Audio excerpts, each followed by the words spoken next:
È la quarta giornata del campionato di eccellenza Girone A. Si sfidano Pro Favara e Geraci. Ancora un tiro, partita sulla destra per il Pro Favara. Marchica al centro.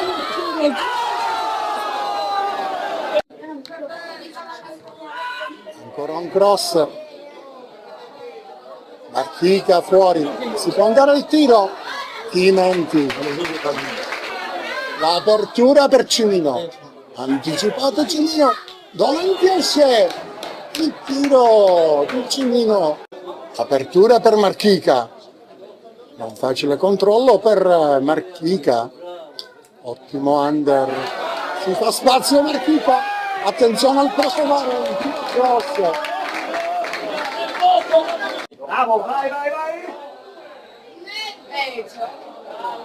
Bravo! Può andare al cross, Davide Di Marco lo effettua. Attenzione, messo giù Davide Di Marco.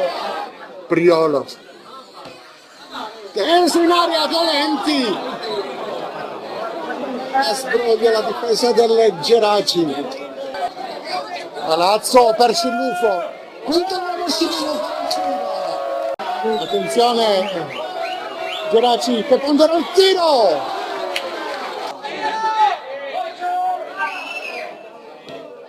Il cross teso, Musta.